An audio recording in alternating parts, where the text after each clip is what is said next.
জি, এটা আমি বলেছি, গতকালকেই আমরা বলেছি, কারণ এটা 25শে জানুয়ারির ঘটনা ছিল।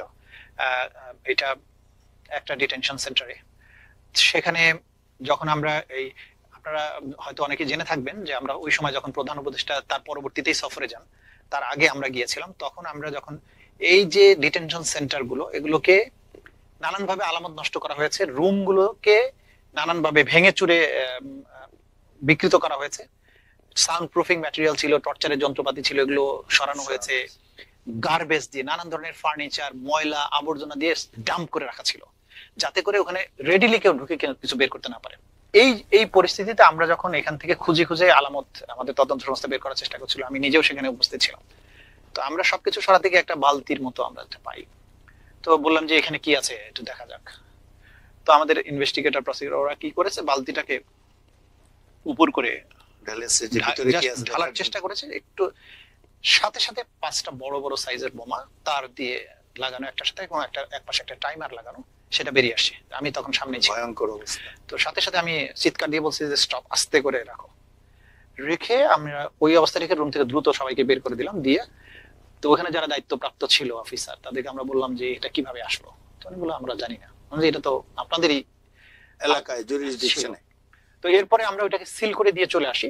চলে এসে পরের দিন 26শে জানুয়ারি আমরা bomb disposal unit rapid action ব্যাটালিয়নকে আমরা চিঠি দেই যে এখানে এই জিনিস আছে, এটা আপনি তাড়াতাড়ি নিষ্ক্রিয় করার ব্যবস্থা করেন। 27শে জানুয়ারি ওনাদের পুরো টিম গিয়ে বোমাগুলোকে বের করে নিয়ে এসে নিষ্ক্রিয় করেন, এবং এর পুরো জিনিসগুলো কিন্তু আমরা ভিডিও চিত্র ধারণ করেছি। এই ব্যাপারে জিডি হয়েছে, ওই বোমাগুলোর যে বিস্ফোরণের পরে আলামত সেগুলো জব্দ আছে, এভরিথিং ইজ ফুললি ডকুমেন্টেড। এবং আমরা তখন তাদেরকে বলি যে যেহেতু প্রধান উপদেষ্টা এগুলো দেখতে আসবেন, আপনারা ভালো মতো সুইপ করেন, কারণ উনি আসার পরে যদি এই ধরনের ঘটনা ঘটে তাহলে পুরো জিনিসটা কত ভয়াবহ হবে। এরপরে সুইপ করা হয়, এবং আমরা তখন কিন্তু এই বিষয়টা নিয়ে কথা বলতে চাইনি, কারণ এটা প্রধান উপদেষ্টার সফরকে বাধাগ্রস্ত করতে পারে। সবকিছু মিলিয়ে আমরা আমাদের কাজের স্বার্থে এটা বলিনি।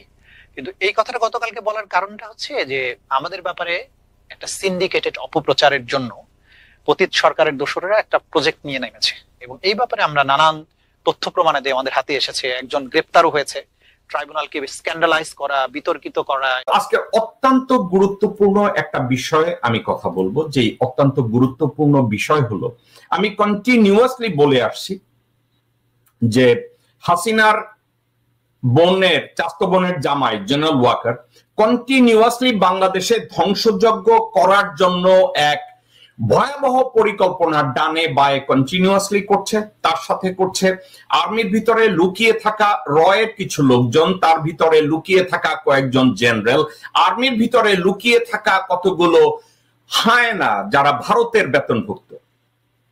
এবং এই বিষয়টা নিয়ে অত্যন্ত সিরিয়াস একটা বিষয় আমি আজকে আপনাদের সাথে কথা বলবো, এবং পাশাপাশি আরো একটা বিষয় নিয়ে আমি কথা বলবো। সেই বিষয়টা হচ্ছে বিএনপির বর্তমান রাজনীতিটা আসলে কি জনগণ ভিত্তিক না ভারত ভিত্তিক, ইস্যু ভিত্তিক, জনগণের স্বার্থ ভিত্তিক, কল্যাণ ভিত্তিক, না ভারতের কল্যাণ ভিত্তিক এবং স্রেফ বিএনপির কল্যাণ ভিত্তিক, নাকি বেগম জিয়া অথবা তারেক রহমানকে বাসের নিচে ফেলে দিয়ে এই ভারতীয় হায়নারা বিএনপির রাজনীতিটাকে ডাকাতি করতে চাচ্ছে, ঠিক যেভাবে পাকিস্তানের নিউক্লিয়ার ওয়েপনকে চুরি করার জন্য ভারত এবং ইসরায়েল যেভাবে একত্রে ষড়যন্ত্র করছে। এই দুইটা বিষয় আজকে সীমাবদ্ধ থাকবো। আমি যদি এই দুইটা বিষয়ের উপরেই সীমাবদ্ধ থাকি, দেখা যাবে আমার সময় চলে যাবে। আর অন্য যদি আমার ভিতরে কোনো কিছু থাকে, দেন আমি অন্য কোনো বিষয় নিয়েও কথা বলবো। দর্শকবৃন্দ, খুবই জরুরি এবং ইম্পর্টেন্ট একটা বিষয়, ইম্পর্টেন্ট বিষয় আপনাদের জানা আছে যে জেনারেল ওয়াকারের অফিসের 1 মাইলেরও মধ্যে আয়নাঘর তৈরি করা হয়েছিল হাসিনার নির্দেশে, এবং from day one general Tarique Siddiqui এবং ওয়াকার কাঁধে কাঁধ মিলিয়ে আয়নাঘর তৈরি করেছিল। 8ই আগস্ট ডক্টর মোহাম্মদ ইউনূস যখন ক্ষমতা গ্রহণ করলেন, উনি তার পরের দিন থেকে প্ল্যান করা শুরু করলেন যে উনি আয়নাঘরে যাবেন, আয়নাঘরের ভয়াবহতা উনি দেখবেন। দর্শকবৃন্দ, একা একা একটু চিন্তা করে দেখেন, উনি ক্ষমতা নেওয়ার 24 ঘন্টার ভিতরে প্ল্যান করে ফেললেন উনি আবু সাইদের বাড়িতে যাবেন, ওনার সাথে দেখা করবেন, কিন্তু আয়না ঘরে ওনাকে যেতে দেয়া হলো না। কি করা হলো আয়না ঘরে? আয়নাঘরের আলামত নষ্ট করার জন্য ওয়াকার এবং ডিজিএফআই এবং ভারতের র একত্র হয়ে গার্বেজ জড়ো করলো, চেয়ার টেবিল ছড়ালো, আলামত কমপ্লিটলি ডিস্ট্রয় করলো। ডক্টর ইউনূসকে বারবার বলা হলো আপনি ওখানে যাবেন না, আপনি যদি ওখানে যান একটা অ্যাক্সিডেন্ট করাতে পারে, অ্যাক্সিডেন্ট হতে পারে, বিভিন্ন অজুহাত তৈরি করা হলো। এই অজুহাতটা কেন তৈরি করা হলো? ডক্টর মোহাম্মদ ইউনূস উনি যেন আয়নাঘরের ওখানে না যায়, উনি যেন এটা নিয়ে জাতিসংঘকে, পশ্চিমা বিশ্বকে ইনভাইট করে ওটা দেখাতে না পারে। এখন র একটা কাজ সবসময় করে দর্শকবৃন্দ, কি করে? রয়ের যে লোকগুলো দিয়ে বাংলাদেশে নিয়ন্ত্রণ করায়, যদি দেখে তাদের স্বার্থসিদ্ধি হয়ে গেছে অথবা ধরা পড়ে, তাদেরকে সহ র মেরে ফেলে। তো তারা চিন্তা করেছে ডক্টর মোহাম্মদ ইউনূস কোনোভাবে যদি আর্মির কথা না শোনে, ওয়াকারের কথা না শোনে, ডিজিএফআই এর কথা না শোনে, ইউনূসের চারপাশে লুকিয়ে থাকা জেনারেল হাফিজ অথবা জেনারেল ফেরদৌসের কথা না শোনে, তাহলে তাদের সবাইকে সহ ইউনূসকে মেরে ফেলো। তারা ষড়যন্ত্র করলো। কি ষড়যন্ত্র করলো? ইউনূস সাহেব প্ল্যান করলেন, হঠাৎ করে উনি ফেব্রুয়ারি মাসের 10 তারিখে অলমোস্ট কনফার্ম, কাউকে জানালেন না যে আমি আয়নাঘর দেখতে যাব। হঠাৎ করে উনি বললেন আমি আজকে যাবই। যখন উনি বললেন যাবই, তারা আগের থেকে ওখানে টাইম বোমা সেট করে রাখলো, টাইম বোমা সেট করে রাখলো। ডক্টর ইউনূস সাহেব উনি চিন্তা করলেন আমি ওখানে যাব, ওখানে যাওয়ার আগে আন্তর্জাতিক ট্রাইব্যুনালে তাজুল ইসলামকে সহ আরো ইনভেস্টিগেটরদের সহ ওনারা ওখানে যাবেন। জেনারেল ওয়াকার ওখানে টাইম বোমা সেট করালেন যাতে একত্রে ডক্টর মোহাম্মদ ইউনূস, তাজুল ইসলাম সহ আন্তর্জাতিক ট্রাইব্যুনালের প্রত্যেকটা লোক যেন ওখানে অ্যাসাসিনেট করা যায়। টাইম বোমা সেট করল। এখন দর্শকবৃন্দ, র এখানে অনেকে বলবে ওখানে যখন তাজুল সাহেব গিয়েছে, ওখানে যখন যারা টাইম বোমা পেয়েছে জিজ্ঞাসা করেছে, একটা বালতির ভিতরে যখন টাইম বোমা বেরিয়ে আসলো, জিজ্ঞাসা করা হলো এগুলো কোথা থেকে এসছে। ডিজিএফআই লোকজনরা আয়নাঘরের দায়িত্ব নিয়োজিত হায়নারা বলল আমরা জানি না। দর্শকবৃন্দ, আমরা জানি না। বোমা সেট করে রাখার পরে ওই হায়নারা বলছে আমরা জানি না এই টাইম বোমা কোথা থেকে আসছে। তাজুল ইসলাম এই বিষয়টা নিয়ে এর আগে কথা বলে নাই, কিন্তু তাজুল ইসলাম হঠাৎ করে এটা নিয়ে কথা বললেন। একটা কথা, আমরা বাংলাদেশিরা কিভাবে লোকজনদেরকে বুঝালে তারা একটা জিনিস বুঝে। জেনারেল ওয়াকার 17 বেঙ্গলের অ্যাক্টিং সিও হিসাবে সোলজারদের সহ দাঁড়ায় থাকলেন পিলখানায়, ভিতরে ঢুকলেন না। বলা হলো আপা নিষেধ করেছে, ঢোকা যাবে না। এই জেনারেল ওয়াকার মেজর অবস্থায়, জেনারেল ওয়াকার তার ব্রিগেড কমান্ডার হাকিমকে, ব্রিগেডিয়ার জেনারেল হাকিমকে ডিসওবে করলো, ডিসিপ্লিন ব্রেক করলো, তারপরেও তাকে ওখানে রাখা হলো, তাকে ব্রিগেড কমান্ডার বানানো হলো 46 এর। লন্ডনে কোর্স করতে যাবে, ভর্তি পরীক্ষায় পাস করে নাই, ডোনেশন দিয়ে তাকে ওখানে ভর্তি করানো হলো। ভারতে পাঠানো হলো এমএসজি, র, ভারতের সেনা প্রধান, ভারতের প্রতিরক্ষা সচিব, তাদের সাথে 9 বার তাকে ভেটিং করানো হলো, তারপরে তাকে আর্মি চিফ বানানো হলো। ওয়াকারের তত্ত্বাবধানে আজ পর্যন্ত মিডিয়ার পিলখানার বিচারকাণ্ড সুষ্ঠুভাবে তদন্ত করতে দেওয়া হয় না। ওয়াকারের তত্ত্বাবধানে জনগণের উপরে হেলিকপ্টার থেকে গুলি করে আমার মা বোনদের বুককে ঝাঁঝা করে দিয়েছে, বাচ্চাদেরকে মেরে ফেলেছে, শিশুদেরকে মেরে ফেলেছে, মাকে গুম করেছে, বাবাকে গুম করেছে, সন্তানদেরকে গুম করেছে, যা প্রত্যেকটা অপকর্মের সাথে ওয়াকার জড়িত। ওয়াকার এবং জেনারেল মুজিব। যে মুজিব বিশ্ববিদ্যালয়ে গিয়ে সারে জাহাজে আচ্ছা গান গেয়েছে,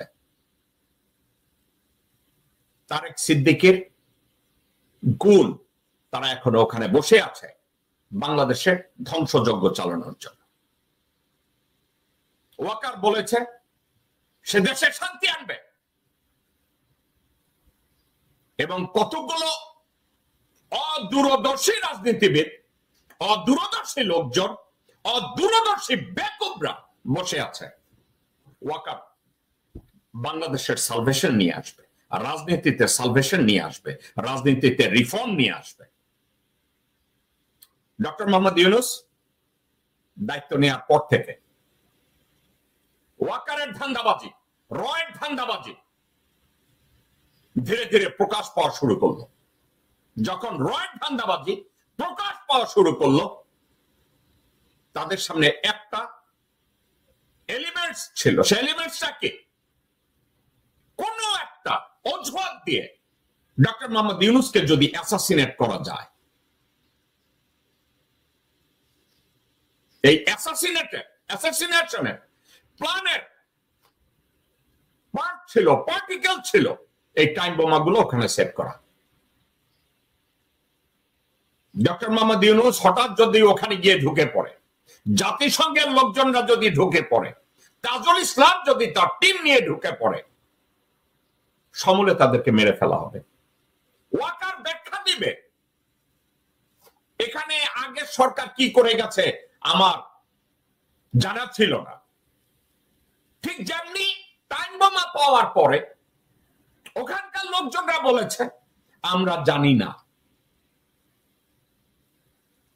আমরা জানি না। এটা থেকে কি আইএসপি এর কোনো বিজ্ঞপ্তি দিয়েছে?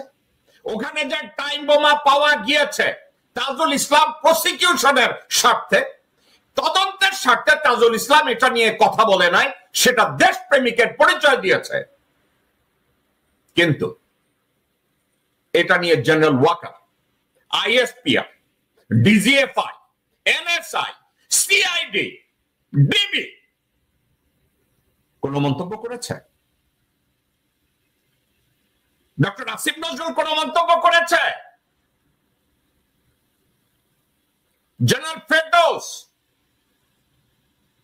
জেনারেল হাফিজ, তারা কোনো কথা বলেছে?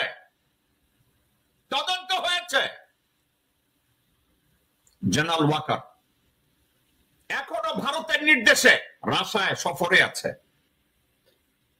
দক্ষিণ আফ্রিকায় গিয়ে, কঙ্গোতে গিয়ে রয়েল লোকজনের সাথে সলা পরামর্শ করার জন্য আফ্রিকায় গেছে। সেখান থেকে এখন সে রাশিয়ায় গেছে, ওখান থেকে পূর্ব ইউরোপে গেছে, সার্বিয়া গেছে, ক্রোয়েশিয়ায় গেছে। সার্বিয়ার কথা মনে আছে? সার্বিয়া থেকে ভারতের জন্য ল্যান্ড মাইন ইম্পোর্ট করতে গিয়ে ধরা পড়েছিল, গ্রিকের যে প্লেনটা ধ্বংস হয়েছে, বিধ্বস্ত হয়েছে। দর্শকবৃন্দ এবং প্রিয় দেশবাসী, আপনাদেরকে একটা কথা বলি, আমার দেশমাতা বাংলাদেশ সারা জীবন কি ধরনের ষড়যন্ত্রের মধ্যে থাকবে? ওয়াকারের মতো হায়না শুয়োরের বাচ্চাকে আমরা কি কন্টিনিউয়াসলি টলারেট করব, নাকি আমরা অপেক্ষা করছি ডক্টর ইউনূসকে কবে অ্যাসাসিনেট সফল হয়, অ্যাসাসিনেশনের ষড়যন্ত্র সফল হবে? আমরা কিসের অপেক্ষা করছি? আমরা বাংলাদেশিরা বলবো এর সাথে ওয়াকার জড়িত না। ওই সব শুয়োরের বাচ্চাদের আমি একটা কথা বলবো, সমগ্র বাংলাদেশের আর্মির ইনচার্জ কে? ওয়াকারুজ্জামান। আর্মির হেলিকপ্টারে যদি আমার বাচ্চা কাচ্চার উপরে গুলি করা হয়, এর ড্রাইভার কার ঘাড়ে যাবে? একটা অজুহাত তৈরি করা হয়, ডিজিএফআই আর্মি চিফের কমান্ডের মধ্যে, এখতিয়ারের মধ্যে, জুরিসডিকশনের মধ্যে পড়ে না। আমি ওইসব হারামজাদাদের বলবো, ডিজিএফআই এই মুহূর্তে কাকে ইন্টেলিজেন্স ব্রিফিং দেয়? কাকে দেয় এই ইন্টেলিজেন্স ব্রিফিং? আমি জানতে চাচ্ছি। যারা বলে ডিজিএফআই এর উপরে সেনা প্রধানের কোন কন্ট্রোল নাই, নিয়ন্ত্রণ নাই, ওইসব অশিক্ষিত গাপুর হারামজাদাদের আমি জিজ্ঞাসা করি, ডিজিএফআই, এনএসআই এবং সিআইডি কাকে ইন্টেলিজেন্স ব্রিফিং দেয়? ডক্টর মোহাম্মদ ইউনূসকে নাকি জেনারেল ওয়াকারকে?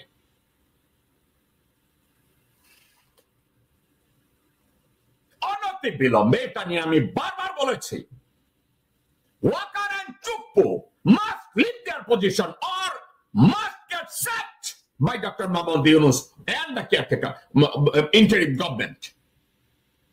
এদেরকে ওখানে রেখে সাত পোশাক কোনো মানে নাই। একটা আঙ্গুল যত ভালোবাসি, এই আঙ্গুলের মাথায় যদি একটা ক্যান্সার হয়, আঙ্গুলটাকে কেটে ফেলতে হবে বাঁচার জন্য। জেনারেল ওয়াকার এবং শাহাবুদ্দিন চুপ্পু বাংলাদেশের জন্য ক্যান্সার এবং একটা অশনি সংকেত। এই কুত্তার বাচ্চাদের ক্ষমতায় রেখে, এই বেশ্যার বাচ্চাদের ক্ষমতায় রেখে বাংলাদেশের রিফর্ম সম্ভব না, বাংলাদেশের অস্তিত্বকে সামনে নেওয়া সম্ভব না, বাংলাদেশের কোন প্রকার ডেভেলপমেন্ট সম্ভব না। জেনারেল ওয়াকারের নেতৃত্বে বিডিআর হত্যাকাণ্ডের সাথে জেনারেল ওয়াকার প্রত্যক্ষ পরোক্ষ লজিস্টিক প্রত্যক্ষভাবে ওয়াকার জড়িত। ওয়াকারের জন্য আজ পর্যন্ত সুষ্ঠু একটা তদন্ত বাংলাদেশে হয় না বিডিআর হত্যাকাণ্ডের ব্যাপারে। আয়নাঘর নির্মিত হয়েছে ওয়াকারের সমর্থনে, তারেক সিদ্দিকের সমর্থনে, রয় সমর্থনে।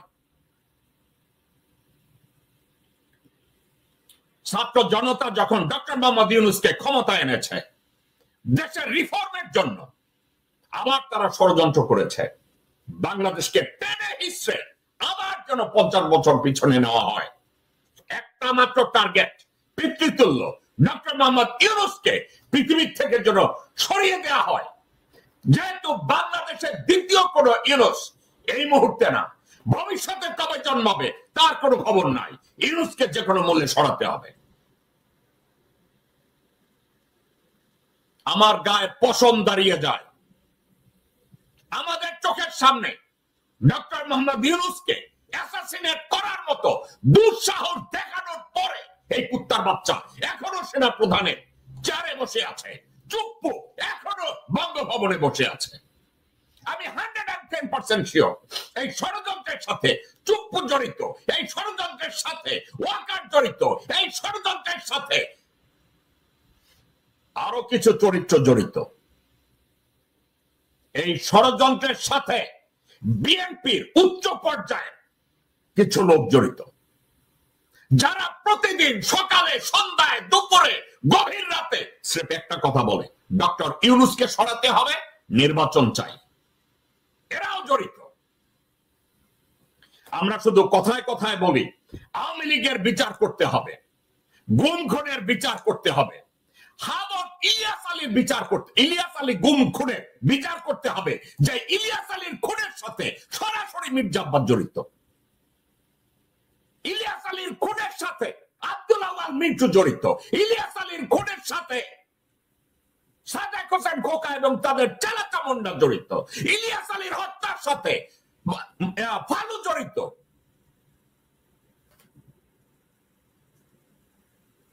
আমরা শুধু হত্যাকাণ্ডের বিচার চাই। অফকোর্স হাসিনা ভারতীয় মাগি, অফকোর্স হাসিনা ভারতীয় কুত্তার বাচ্চা, অফকোর্স হাসিনা ভারতীয় বেশ্যা। তাকে 17 বছর টিকিয়ে রেখেছে মির্জা আব্বাসের মতো খানকি, সাদেক হোসেন খোকার মতো খানকি, মির্জা ফখরুলের মতো শুয়োর, আমানুল্লাহ আমানের মতো খানকি, ভারতের নব্য কুত্তার বাচ্চা সালাউদ্দিন, এরা সবাই জড়িত। এদের বিচার কে করবে?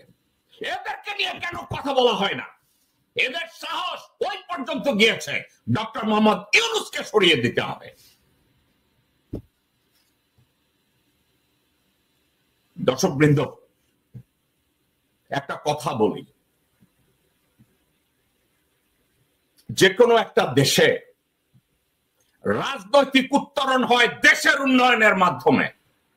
ওই দেশকে থামানোর জন্য একটা রাজনৈতিক দল দরকার, যেই রাজনৈতিক দল জনগণের বিশ্বাস অর্জনে সমর্থ হয়, জনগণের সমর্থন পেতে সমর্থ হয়, জনগণের মধ্যে জনপ্রিয় হয়, জনগণের আশা আকাঙ্ক্ষার প্রতীক হয়। এই জিনিসগুলো উপলব্ধি করেছিলেন বাংলাদেশের প্রথম একজন, যার নাম রাষ্ট্রপতি জিয়াউর রহমান।